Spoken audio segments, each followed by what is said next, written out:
Hi, beautiful people. Welcome back. If you're new, welcome, welcome. My name is Georgia. So, as you could tell from the title, we are going to do a recap and a review of The Real Housewives of Salt Lake City, Season 5, Episode 4, titled The Epiphany. So, yes, I am starting the review off with Episode 4, even though I've watched all the episodes before. Might as well just get started here. And throughout this review and recap, we could reference to things that have happened in the past episodes. So this is why I'm starting here at this episode. I just haven't had a chance to do the recap and the review because I am recapping and review other things like the P. Diddy case. And being that I live in New York, I'm also doing the review and the recap of the Mayor Adams administration and everything that is going on with that. So it takes a lot of time. So we're finally here. This is my favorite franchise of the Real Housewives network. I do the review also of the Real Housewives of Potomac. I am getting into New York. And I don't know if I'll be doing Atlanta. I tried doing Atlanta before, but I just fell off. But I find these ladies on Salt Lake City, Utah to be hilarious. I mean, they do give their shades. They have their arguments, but it's fun shade. And I just find them to be entertaining. And that's why I like to do this franchise. My favorite people on here are Heather, in order of importance. I like Heather. I like Lisa, Whitney, Angie, and Mary. Those are my girls. So let's get in. So the title is The Epiphany, and I'm going to tell you why it's the epiphany towards the end. Who has an epiphany? So we start off with the ladies are in Milwaukee, where Whitney has, invited them all on a trip to Milwaukee. We see the first day where they, some people went to the Bobblehead Museum. Others went to go to the casino. I mean, that Bobblehead Museum was something else. And we see them also go into the beer tasting, and then they go into the story of the guy asked the ladies, do you want to hear about the scariest part of the museum? And some of them went in, and Mary starts to tell her story about her dad living a block away from Jeffrey Dahmer, and then she goes and says, sometimes my dad lies, but I hope he wasn't lying about that. So, I don't know. It was just interesting to see her go through it. So, okay. So, we're going back a little bit. So, we, day 2 in Milwaukee. They went to the Bucks game the night before. We had Angie K dressed all in her Greek, everything Greek. She had the dress Greek. She was waving the Greek flag. She had the Greek flag tied around her. She had her Greek glasses. Everything was Greek, hoping to get the attention of the Greek god. He's a basketball player with the Bucks, and I don't think he did, because if he did, she would have taken a picture with him.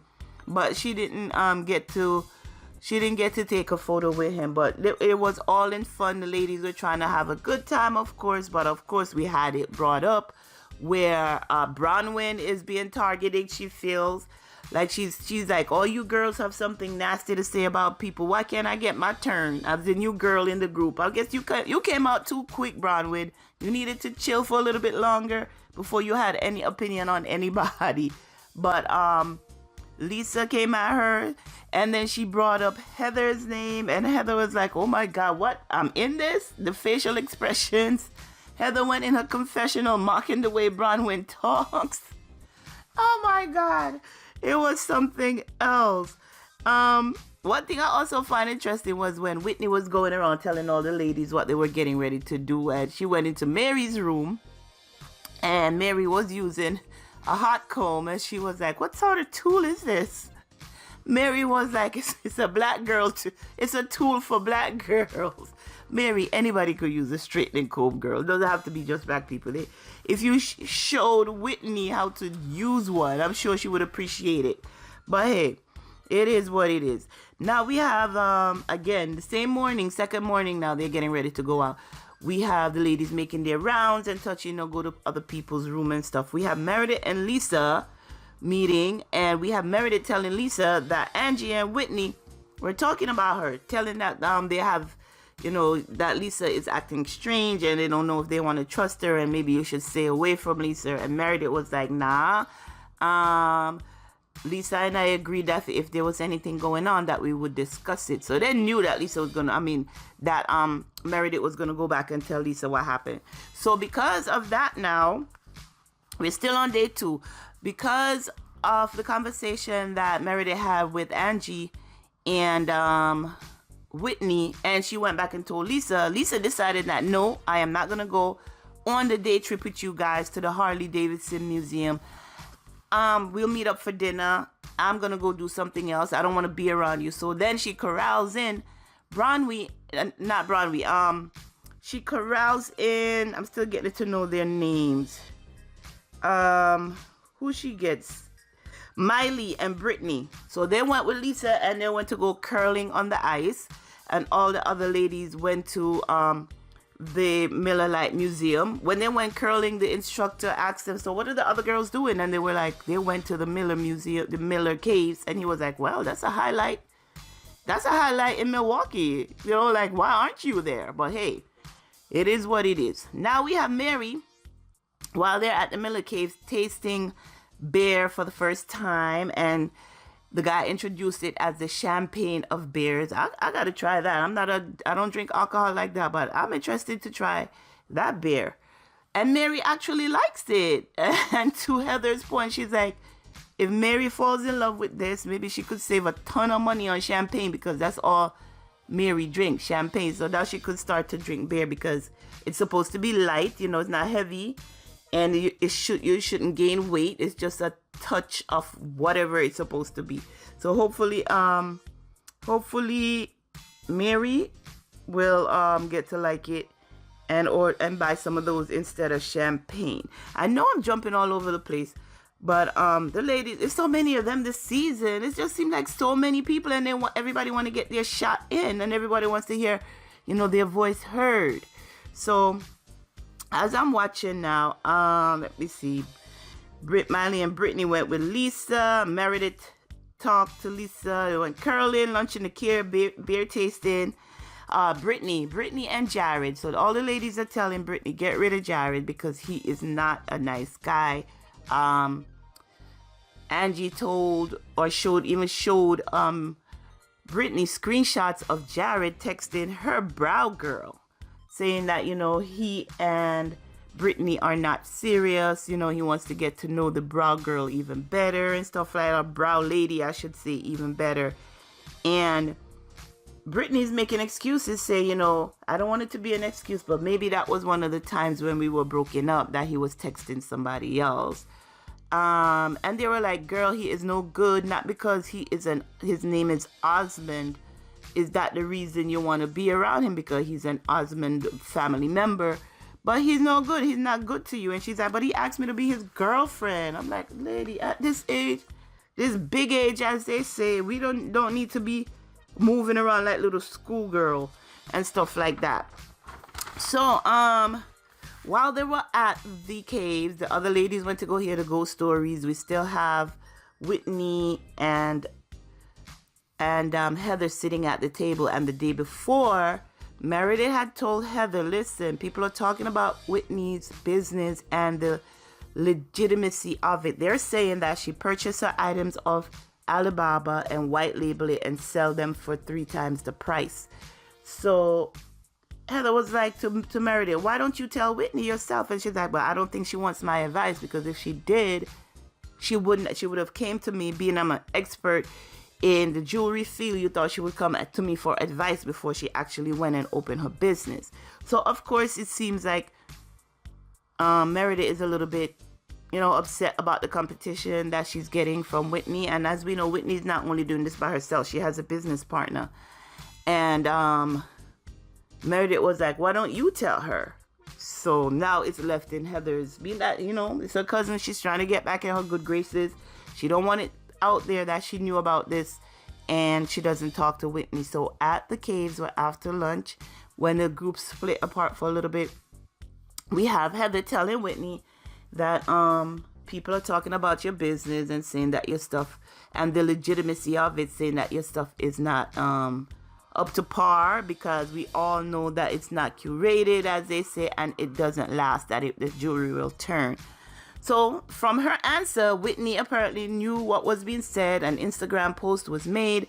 She thinks Lisa is behind it, because remember before when Meredith, she thinks Meredith is behind it, because remember Meredith before had investigated Lisa, I think, and who else was she running an investigation on, and they talked about it at the reunion. So Whitney is thinking that Meredith is behind it because she does not like the fact that she has competition and she doesn't wish her well.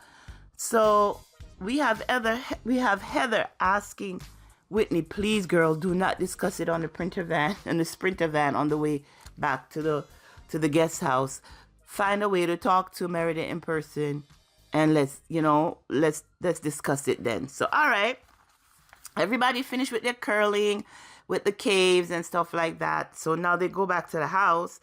And they're on the sprinter van. You just hear crickets, on the sprinter van. Nobody's talking, but they get in. They say they have an hour to get ready for them to go to dinner, because they're actually going to have dinner at the Harley Davidson Museum. And then from there, they're going to go to a drag show. So now we're back on the sprinter van heading to dinner. And someone said to Whitney, so Whitney, how did you think your day went? How was it? Did you have fun today? And she said, yes, I did. Only to hear that you guys are talking about my business. Girl, you could have heard the gasp. You could feel the tension in the bus. Everything goes down in the sprinter van, as you know.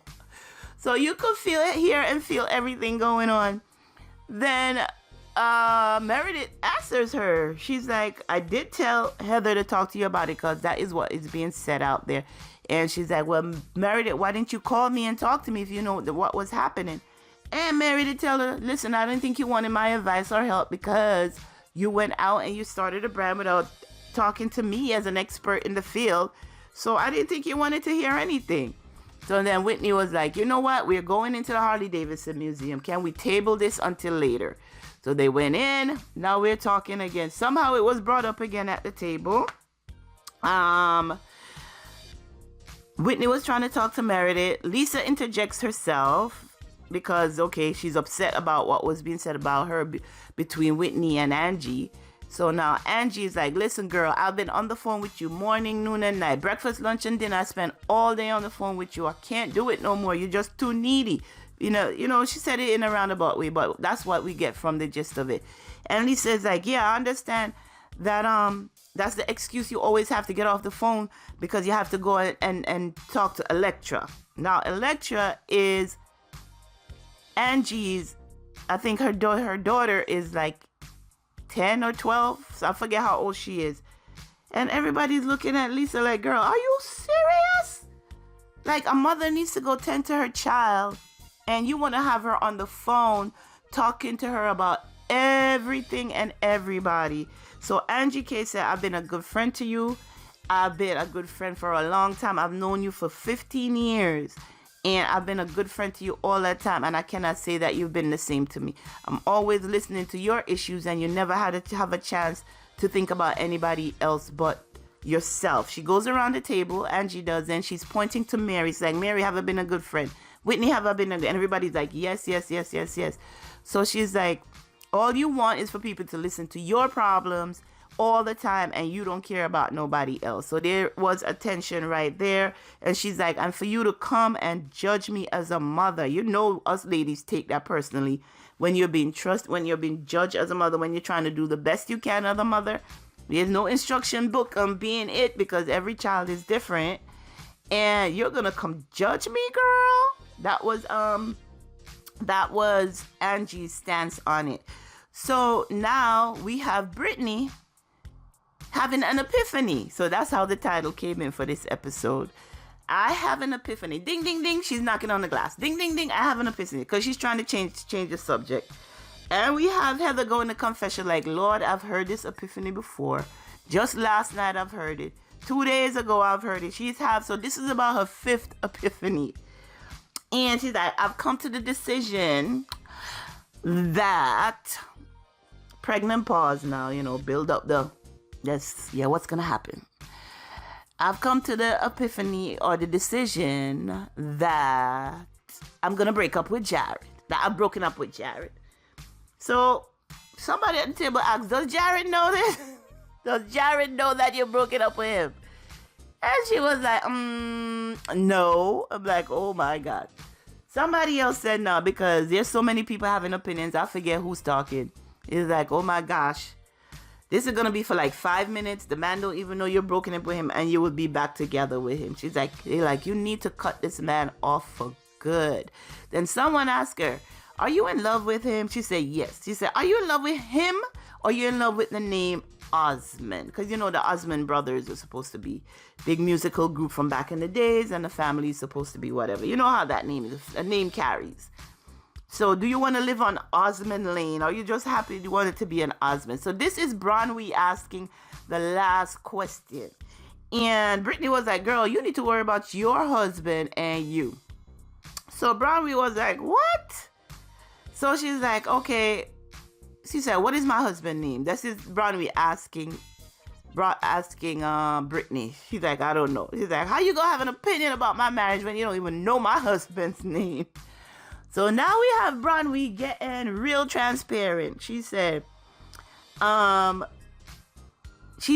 about, yes, we are, the age gap is huge, which is 26 years. And how did you meet him? She said, we met at lunch one day when one of us, we were both having lunch separately, and he kept talking to me, and I thought it was funny. So we started talking and we started dating, and here we are. We are both in the field of finance, and no, we do not have a prenup. So somebody's like, you probably don't have a prenup because this is in the confession. They wouldn't say that because he probably gave all the money to the first wife. So therefore, there's no money to get.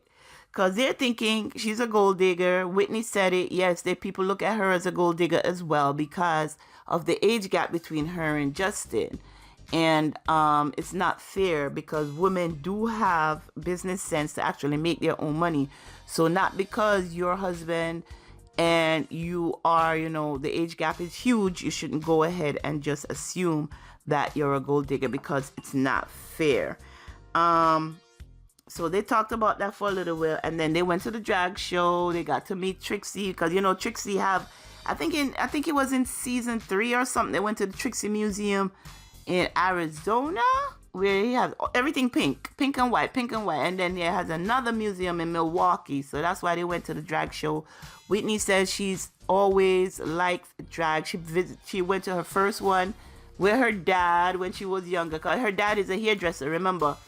And she fell in love, and she just feel like it's a fun space, safe space to have some fun, and that's why she's always, gone to drag shows, and she supports them. So they had a dance off at the end. Everybody came up on stage. I am so glad. Side note, couple of side notes I should have talked about before.